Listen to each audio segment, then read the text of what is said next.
Buenos días a todos y a todas.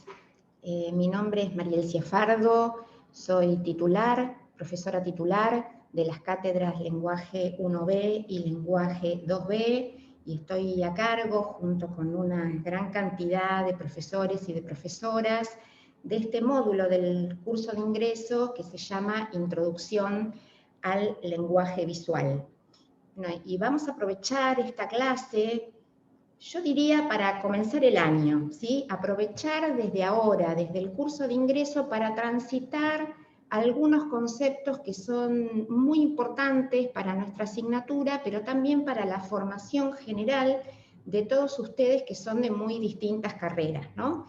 Cursando esta asignatura están los alumnos y las alumnas de artes plásticas, de todas sus orientaciones, de diseño en comunicación visual, de historia del arte y de diseño multimedial. Así que, bueno, vamos a aprovechar esta clase, voy a tratar de ser breve, no es mi especialidad ser breve, pero les aseguro que voy a intentarlo. Y para eso vamos a comenzar viendo una película que es muy, muy breve, se llama La salida de la fábrica, es de los hermanos Lumière del año 1895, es una de las primeras películas de la historia del cine, dura unos 40 segundos aproximadamente, y la vamos a ver porque es muy particular. Esta película se filmó varias veces, ¿no? Y la pregunta es ¿por qué? ¿Por qué será que se filmó varias veces? Entonces los voy a invitar ahora, que voy a compartir pantalla, a ver tres versiones, ¿sí? La última versión es la que finalmente conoció el público, es la que se exhibió públicamente. Así que los invito y las invito a que miren con atención y traten de advertir cuál es la diferencia principal. Van a ver que hay varias diferencias, son tomas diferentes, pero hay una diferencia que es la que justifica que se haya filmado tantas veces.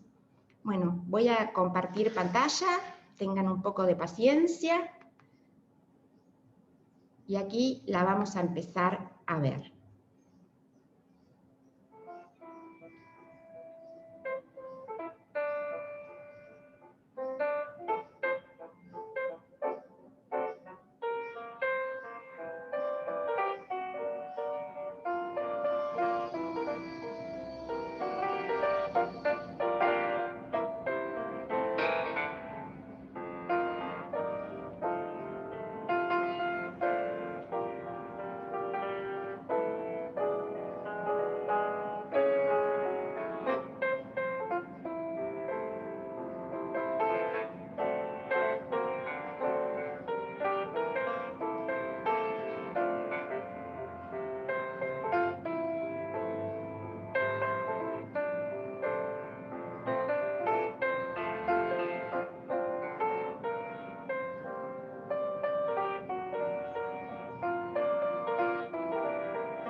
Bueno, muy bien.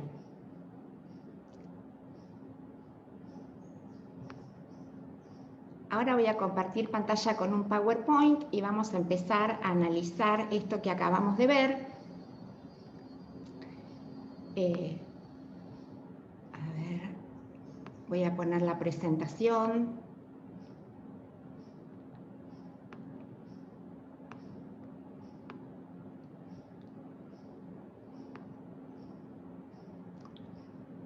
Y voy a salir de la pantalla, así se ve la pantalla completa.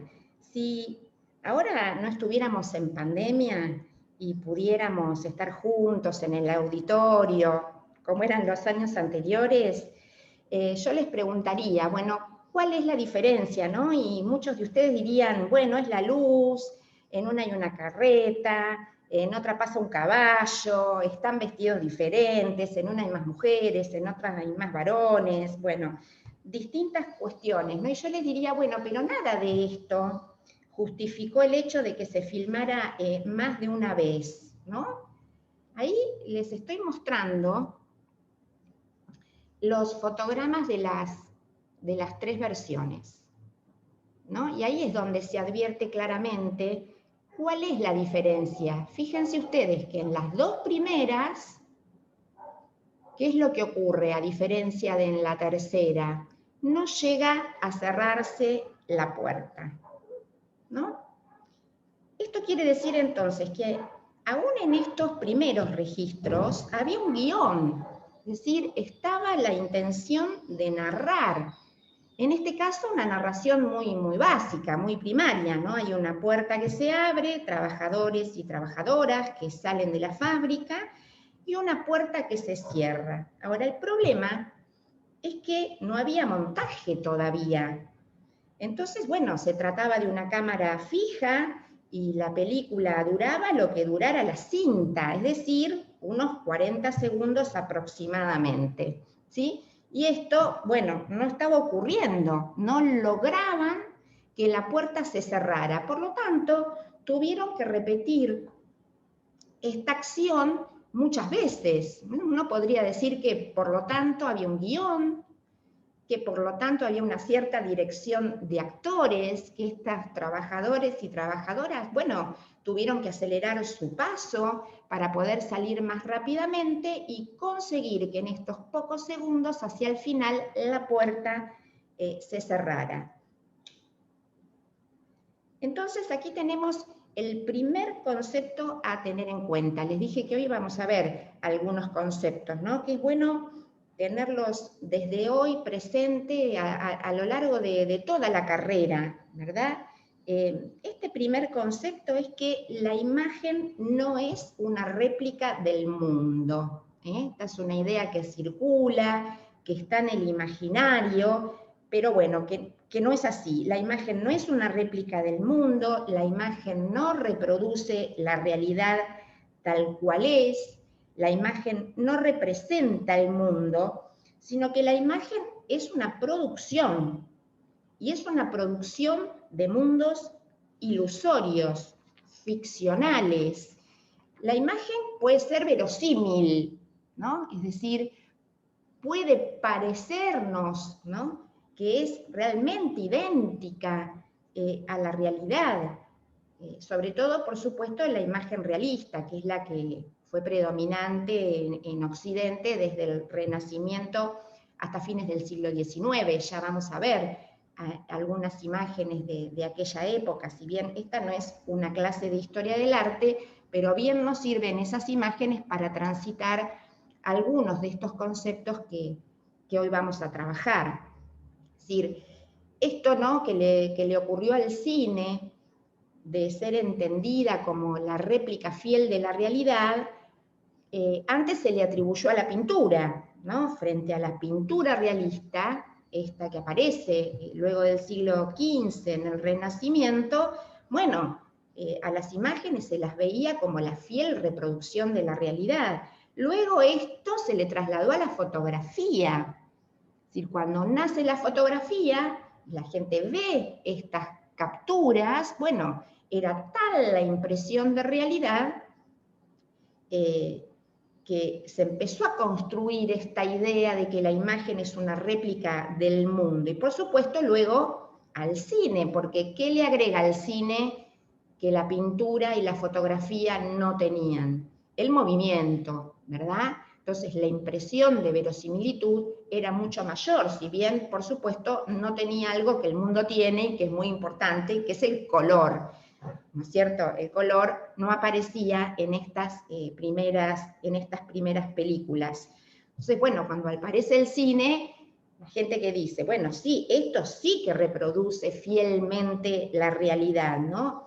Hasta tal punto estaba esa impresión en el público que hay, bueno, una versión que no sé si es cierta o no, pero dicen que cuando se estrena otra película, también de los hermanos Lumière, que se llama La llegada del tren, tal vez algunos de ustedes la han visto, la gente salía corriendo del cine, porque pensaban que el tren los iba a pisar, ¿no? Hasta tal punto era esa impresión de verosimilitud. Esto que estamos hablando es lo que también nos quiso decir René Magritte, ¿no? Con esta obra tan famosa, esto no es una pipa, ¿no? ¿Qué quería decir Magritte con esta obra? Bueno, lo mismo que estamos diciendo respecto de esta película que acabamos de ver, La salida de la fábrica.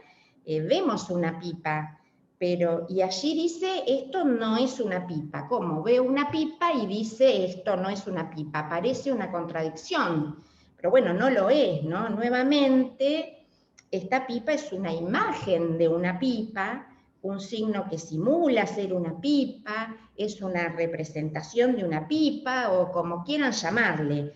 Lo que es cierto es que no podemos fumarnos esa pipa no es una pipa real, es una pipa ficcional, ¿no? Entonces, esa será a partir de ahora, y cuando sean profesionales, algo que van a tener que tener en cuenta. Ustedes van a ser productores de imágenes, ¿no? De distintas imágenes. Entonces, ¿cuál es la tarea? ¿Qué es lo que van a aprender a hacer a partir de este momento, a lo largo de toda su carrera y probablemente a lo largo de toda su vida? Bueno, producir nuevas imágenes ficcionales, poblar de nuevas imágenes el mundo, de decir de otro modo, bueno, aquellas cosas que se han dicho tal vez infinidad de veces a lo largo de la historia, ¿no? Pero esas imágenes producidas nunca van a ser registro fiel de la realidad, sino que van a ser construcciones ficcionales. Un autor que se llamó Ernst Gombrich trata este tema, el tema de qué pasa con la semejanza. Y en uno de sus libros, el libro se llama Arte e Ilusión, analiza estas imágenes que estamos viendo, que son grabados, son grabados. Y estos grabados aparecen en un libro que es un relato de viajes en la primera época de la imprenta. Miren bien, los grabados son iguales, ¿sí? Son idénticos, pero debajo de cada grabado decía que una de las ciudades era Damasco, que otra era Ferrara, otra era Nápoles, otra era Padua. ¿Cómo es posible esto, no? Esto es lo que analiza Gombrich. Y yo les pregunto, ¿qué nos pasaría a nosotros que vivimos en el siglo XXI si compramos un libro de viajes, porque bueno, tenemos ganas de viajar, no sabemos a dónde ir, bueno, nos compramos un libro de viajes y nos encontramos con esta situación? Bueno, ahí no habría grabados, ¿no? Serían fotografías. Pero, ¿qué nos pasaría si debajo de la misma fotografía el nombre de la ciudad es diferente? Bueno, nos sentiríamos estafados, ¿no? Iríamos al negocio y le pediríamos al señor, a la señora que nos lo vendió, que nos devuelva el dinero. Nos sentiríamos realmente estafados. Ahora, Gombrich usa este ejemplo para demostrar algo, que es que eso que llamamos semejanza no es la adecuación entre una imagen y un referente de la realidad, ¿no? En este caso, entre la imagen y la ciudad de Damasco, o la ciudad de Ferrara, o podría haber sido cualquier otra, sino que es una adecuación entre las expectativas del artista y las expectativas del público. Y estas expectativas cambian con las épocas, ¿sí? La imagen no es la misma a lo largo de la historia, cuando cursen historia del diseño o historia de las artes visuales, van a aprender mucho de esto, ¿no? Ahora, en este caso y en esta época, los grabados no tenían como función representar una ciudad en particular tal como es, tal como se la ve. Tenían la función de crear una imagen tipo de la ciudad medieval, es decir, el concepto de ciudad. Y el público del momento no se sentía defraudado como nos sentiríamos nosotros. Es decir, estas expectativas cambian con el tiempo, los modos de construir imágenes cambian con el tiempo, el modo en que las imágenes se vinculan con el público cambian con el tiempo, el rol del público es otro a lo largo de los siglos. Entonces, cada época construye una cosmovisión, es decir, construye una mirada del mundo. Y esto aparece en imágenes. Hay un autor que es historiador del arte, que se llama Hatja Nicolau, que dice, precisamente trabaja estas cuestiones, ¿no? Y dice cómo las imágenes tienen una ideología, que una obra es una ideología puesta en imágenes, y esta ideología, por supuesto, es del artista, pero también es de una época. Decíamos entonces que cada época construye una mirada particular del mundo, ¿no? Estamos viendo ahora una obra del siglo XIII, es decir, una obra de la Edad Media, del medioevo. Bueno, sin dudas es figurativa, ¿no? Pero no es realista, no es la imagen a la que estamos acostumbrados y acostumbradas, ¿no? A partir del siglo XV, como dijimos hoy. ¿Cómo es esta imagen? ¿Cómo está construida esta imagen? Bueno, es una imagen simétrica, es una imagen equilibrada. En el centro está la Virgen, ¿no? Vemos que la Virgen es mucho más grande que los ángeles, que los santos. ¿Y por qué es más grande? No es más grande porque está más cerca, que es lo que ocurre, ¿no? con la imagen clásica o la imagen fotográfica o la imagen cinematográfica. Es más grande porque es más importante. A esto se le llamó perspectiva jerárquica. Bueno, además hay muy poca ilusión de profundidad, es más bien una imagen que vemos aplanada. ¿Por qué? Bueno, porque los cuerpos no tienen prácticamente volumen, porque ese fondo dorado se viene hacia adelante perceptualmente, aplana la imagen. Y esto tiene que ver con que en el medioevo las obras son símbolo de lo divino, están al servicio de la iglesia, ¿sí? Y tenían además una función pedagógica para transmitir, ¿no? Y poner en imágenes el contenido de la Biblia. Bueno, piensen ustedes que la población era analfabeta en el medioevo, no sabían leer, no sabían escribir, por lo tanto el contenido de la Biblia se transmitía a través de las imágenes, ¿sí? Miren esta otra imagen. Estamos a principios del siglo XVI, ¿sí? La anterior era del siglo XIII. Profundos cambios en esta construcción espacial, ¿sí? Ya estamos en el Renacimiento, el humanismo.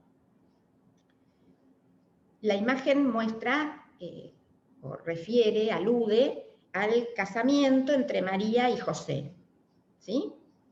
Y es otra construcción espacial. Casi podríamos decir, siempre me pareció esto, que en esta obra de Rafael es como un tratado de la perspectiva clásica, ¿no? Es un tratado de la perspectiva albertina, ¿no?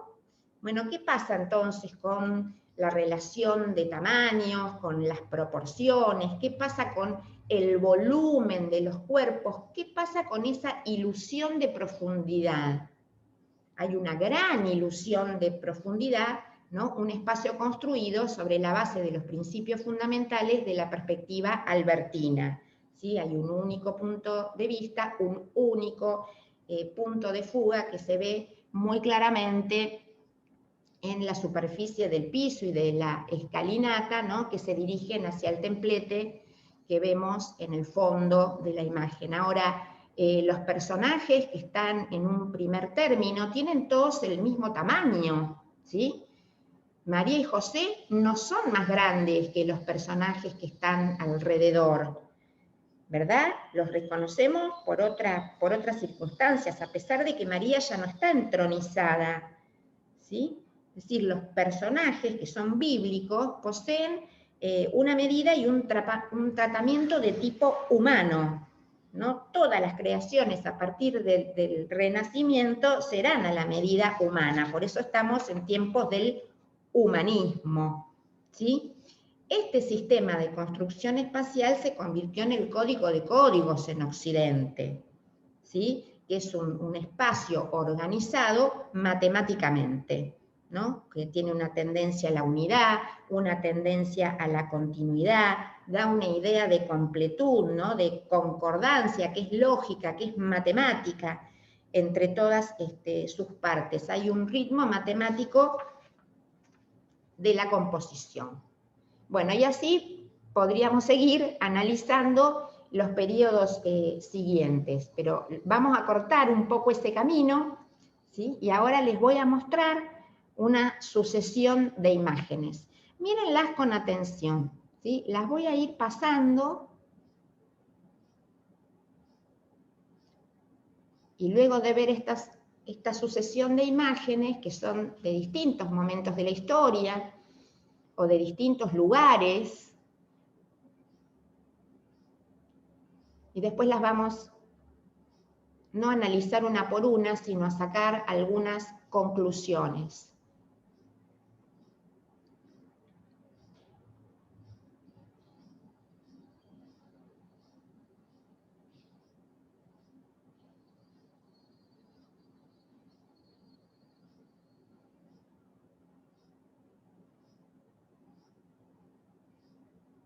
Bueno, podría haber puesto muchas más, ¿no? Pero si yo les preguntara, ¿cuál es el tema? Bueno, ustedes me dirían rápidamente, bueno, el tema es la crucifixión. Todas las imágenes son crucifixiones. Entonces yo les pregunto, si tienen el mismo tema, ¿entonces quiere decir que son todas iguales? Bueno, no, obviamente que no, son todas distintas. Entonces acá está el segundo concepto que me interesa que ustedes empiecen a tener en cuenta. El arte habla a través de la forma, ¿sí?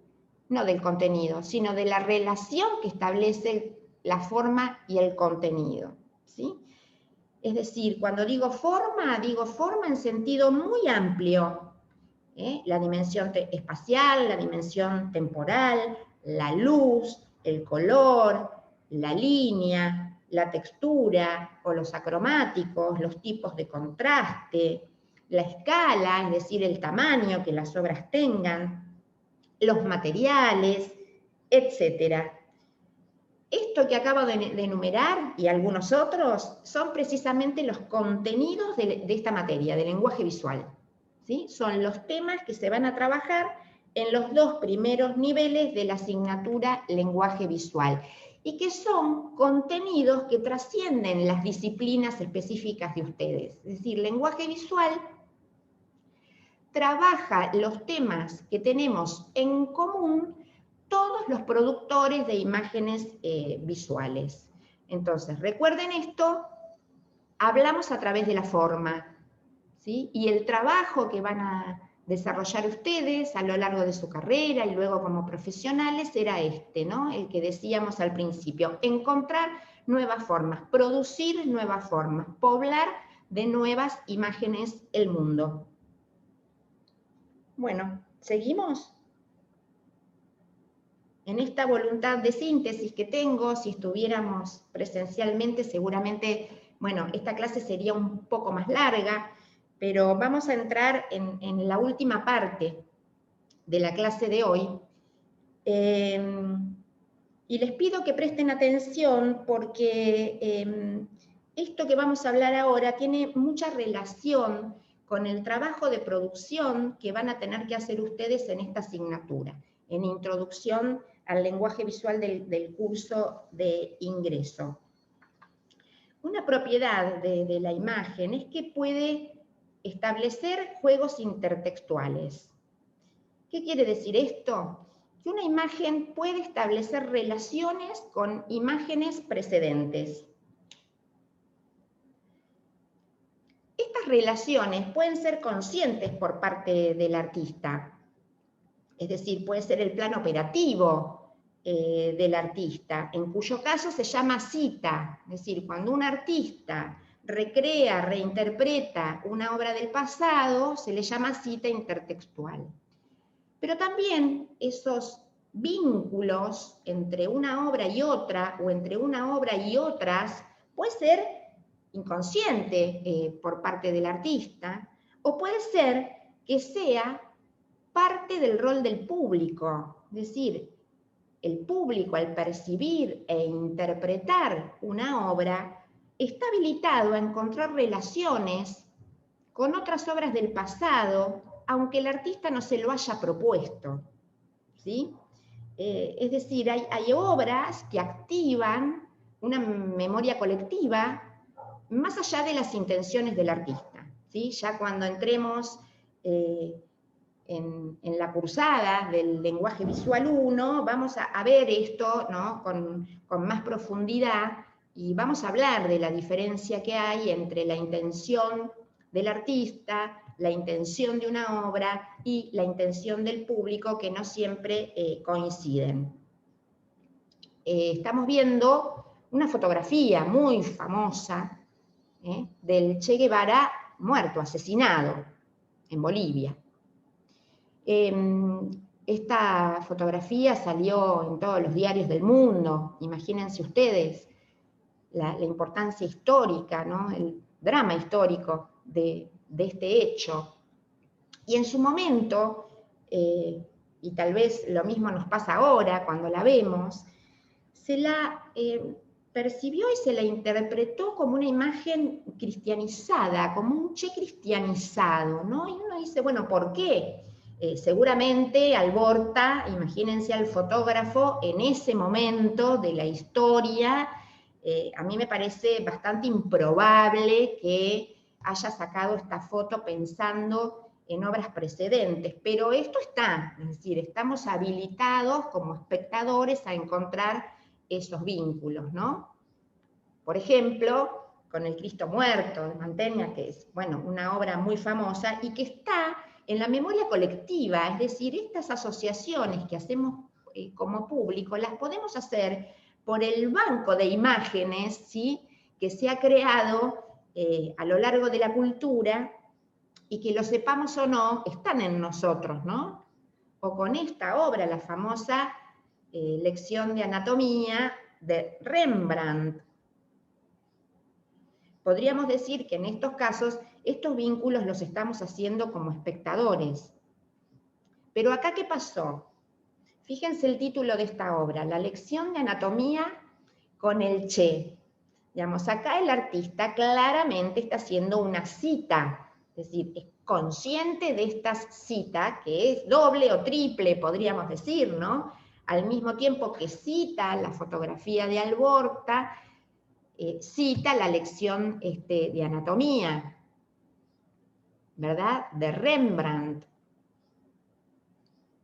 decir, hay una doble cita, una reinterpretación de dos de las obras que mostré antes. Una nueva cita, ¿no?, de la fotografía de Alborta. En este caso, el artista lo que construye es un grupo de esculturas, es un grupo escultórico en tamaño real, es decir, pasa de la bidimensión a la tridimensión en esta cita. Bueno, y esta fotografía de Marcos López, que se llama Autopsia, pero que también claramente refiere a la lección de anatomía de una manera muy consciente, ¿verdad? acá hay otra obra emblemática de la historia del arte que es La Piedad, ¿no? La Piedad de Miguel Ángel. ¿Qué es la piedad? ¿Qué quiere decir? Bueno, la piedad habla de la muerte del hijo, ¿verdad? Y es tan fuerte, tan potente, que, bueno, también es una propiedad de algunas obras importantes de la historia del arte, que es que se convierten en conceptos, ¿no? Y se instalan en la memoria y trascienden el hecho puntual, que en este caso es bíblico, ¿no? La muerte de Jesús, la muerte de Cristo, trascienden ese hecho puntual, trascienden su contexto, ¿m? Y se convierten en concepto. ¿Cuál es el concepto? La muerte del hijo, y fíjense ahora cómo la llevamos casi a la actualidad, una obra del 2006, ¿no? Como es la muerte del hijo en otras circunstancias, en circunstancias bélicas, ¿no? Bueno, elegí algunas para que vean cómo en distintas épocas y distintos contextos, la obra es citada porque es ya un concepto. Acá hay otra cita clara de la piedad. Bueno, aquí tenemos a la Gioconda de Leonardo da Vinci, tal vez la obra más citada, ¿no? A tal punto que hasta en las latas de dulce de batata teníamos a la Gioconda, fue muy reinterpretada por distintos artistas, puse aquí nada más que tres de las citas, o Las Meninas de Velázquez, que dio para muchas citas y para mucha literatura, mucho análisis, mucho texto escrito para analizar esta complejísima obra de Diego Velázquez. Miren esta cita de Picasso. Picasso tiene muchísimas obras que parten, ¿no?, de la reinterpretación de las meninas. Bueno, y obras de distintos artistas de distintos tiempos también, que también citan a las meninas.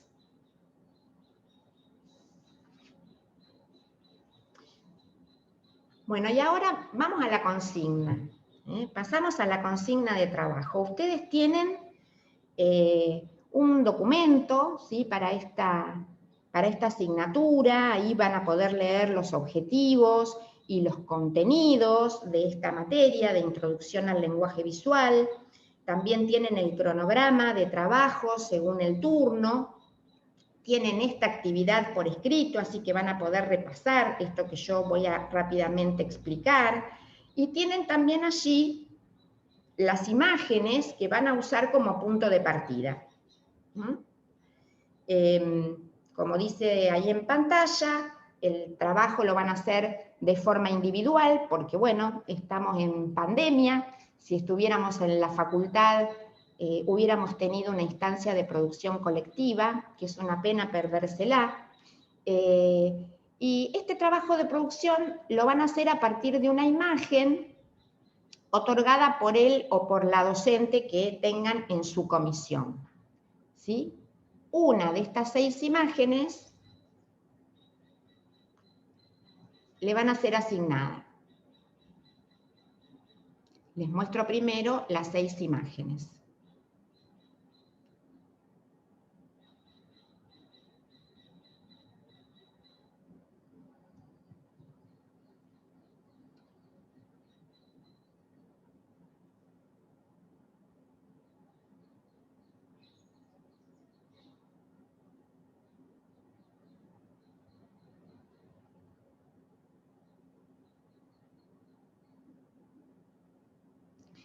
Bueno, las imágenes son evidentemente muy distintas, ¿no? ¿Qué van a tener que hacer ustedes con la imagen que les fue asignada? Tienen que analizar, dice, el funcionamiento compositivo, reconociendo los rasgos esenciales. Es decir, con sus palabras, con las que tengan, nadie les va a pedir que ustedes manejen ahora un vocabulario técnico. El vocabulario técnico lo vamos a aprender después a lo largo del primer año y del segundo año de lenguaje visual, ¿sí? Por ahora con sus palabras. Interpreten cada una de esas imágenes, la que les tocó, desde el punto de vista de la composición, de la forma en un sentido muy amplio, ¿sí? ¿Cómo funciona esta obra? ¿Mm? ¿Cómo es esta obra? ¿Cómo ustedes describirían esta obra?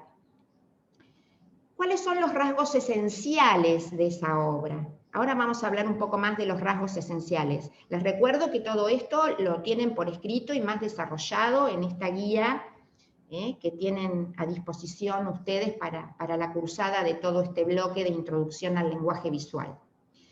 Una vez que hayan analizado la obra que les tocó y que hayan reconocido esos rasgos esenciales, es decir, a partir de ese análisis completo de los rasgos compositivos de esa obra, van a tener que hacer una nueva propuesta que retome esa obra, que retome los rasgos esenciales de esa obra. Por supuesto, podrán variar los materiales, la obra puede ser bidimensional o tridimensional, y en esa nueva obra, que tiene como punto de partida la que le fue asignada, debe reconocerse, a pesar de los cambios que ha sufrido, el punto de partida. Es decir, cuando los docentes de la comisión vean su producción y sus compañeros de comisión, van a tener que poder reconocer de cuál de esas 6 obras ustedes han partido, ¿sí?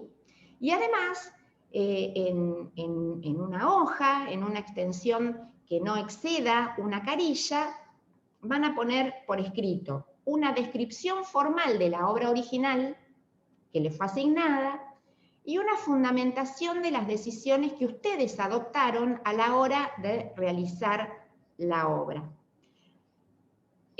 Obviamente, ustedes miren nuevamente esas 6 imágenes. Las voy a ir pasando de nuevo.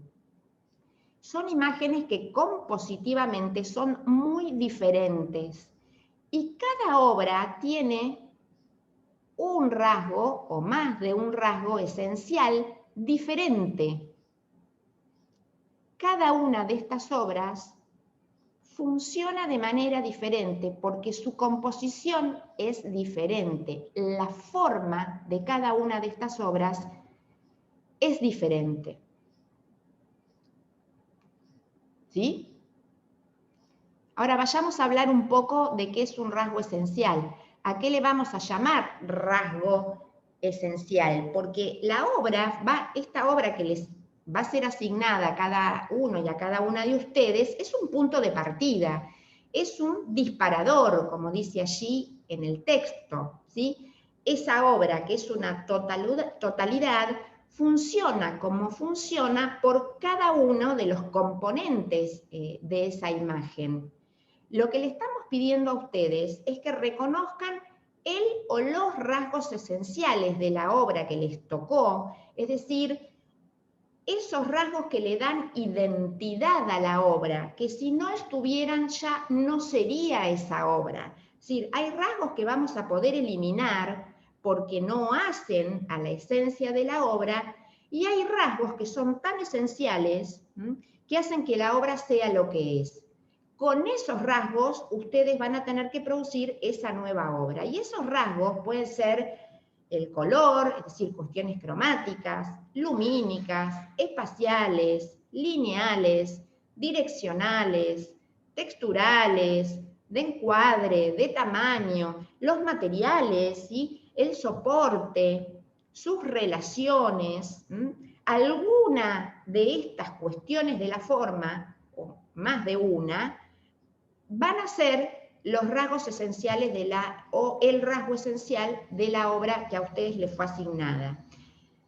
Algo muy importante, no se trata de ninguna manera de reproducir la obra, de hacerla lo más parecida posible, no es una copia de la obra, es una nueva interpretación, es una reinterpretación de la obra que oficie como punto de partida. Ustedes van a tener que hacer, a partir del reconocimiento de esos rasgos esenciales, una nueva obra. Es nueva, es distinta, pero que por compartir esos rasgos esenciales se emparenta. Es decir, nos va a permitir a los demás reconocer cuál fue ese punto de partida. Algunas cosas muy importantes y que también vamos a trabajar durante los 2 primeros años de la cursada anual de lenguaje visual, de lenguaje visual 1 y lenguaje visual 2.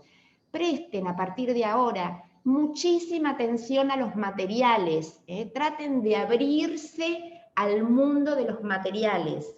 Ya no hay, como hubo en algunos momentos de la historia muy canonizados, materiales nobles. Todos los materiales transformados por un artista pueden ser materiales de una obra, ¿no? Estamos viendo arriba una obra que está hecha con corbatas, y con corbatas se generaron esas serpientes, esas víboras, en esta obra que se llama Mercado Financiero, precisamente, ¿no? Hay un juego ahí entre los materiales, la forma que adopta y el título. En la de abajo, miren cómo el material de esta instalación son rosarios. Es decir, miren en sus casas, bueno, no estamos aislados, ¿no? Sino distanciados, estamos en etapa de distanciamiento, o sea que con los cuidados que hay que tener, manteniendo la distancia, usando el barbijo, lavándonos las manos, o usando alcohol en gel, es posible buscar en casas de amigos, en casas de padres, casas de abuelos, casas de vecinos, comercios o lo que fuera, todo tipo de materiales. A partir de ahora vamos a tener que empezar a ver los materiales con ojos nuevos y tratar de profundizar en esto, ¿no? En esto de darle a los materiales su propia poética. Así que una gran apertura de materiales esperamos de su parte. Bueno, siempre les digo en estas primeras clases, traten de pasar lo más lejos posible de las librerías, no de los negocios que venden libros, sino de los que venden material de librería, ¿no? Al pasar a veces por el sistema educativo, hay una propensión a usar la plasticola, la plastilina, la brillantina, el papel glacé, el telgopor. Bueno, traten de no usar nada de eso, no compren nada. Es posible, les diría, hasta cursar todo este primer año sin comprar materiales, ¿sí? No compren antes de saber cuál es su obra. Y más bien perciban, busquen, revuelvan, fíjense en la calle, que todo lo que la gente tira a nosotros nos sirve. Lo podemos transformar en un material poético. ¿No? Miren acá, la obra de arriba está hecha con bolsas de té. Y el artista las transforma en esta instalación. O la obra de abajo, de Graciela Sacco, que son cucharas. Cucharas, que a través de la heliografía le imprimió bocas abiertas. Es decir, bueno, no hay material extraartístico hoy, en pleno siglo XXI no hay materiales extraartísticos. Está en ustedes encontrar esta poética de los materiales. Presten atención también a cómo es ese límite de la obra. Después en segundo año vamos a trabajar más profundamente esto que se llama marco de encierro, pero estamos muy acostumbrados a que las obras son rectangulares, rectangulares horizontales o rectangulares verticales. Horizontales básicamente, ¿no? Porque, bueno, es el formato que tienen las pantallas de televisión, de la computadora, vertical por el celular, pero ese límite de la obra tiene que ser producto de una decisión de ustedes, no es necesario que sea rectangular. Indaguen también en la poética del marco de encierro. Presten mucha atención al tamaño que le van a dar a su obra, a la escala. Este es un rasgo muy importante de las obras, y fundamental en el diálogo que establece con el público, ¿no? Fíjense, este bichito que entra, lo puede soportar la mano de una persona, y esta super escultura monumental, ¿no? Que ahí es muy fácil ver qué escala monumental tiene por las personas que están allí, ¿no? Detrás. Muy bien. Hasta aquí hemos llegado, espero haber sido clara, y bueno, aquello que no ha quedado claro pueden despejarlo en la clase siguiente con los profesores, con los que ustedes van a dialogar en cada comisión, y bueno, empiecen a partir de hoy a producir esta propuesta a partir de esta consigna, vuelvan a escucharla o léanla de la guía que tienen escrita para ustedes, de modo de poder llegar a la clase siguiente con una primera propuesta para poder conversar con sus profesores. Bueno, les deseo un buen curso, bienvenidos y bienvenidas a la Facultad de Artes de la Universidad Nacional de La Plata, en mi nombre y en nombre de todo el cuerpo docente. Espero que lo aprovechen, también espero que lo disfruten, están en las carreras que han elegido, y bueno, también espero que en algún momento del año podamos encontrarnos presencialmente. Bueno, los dejo.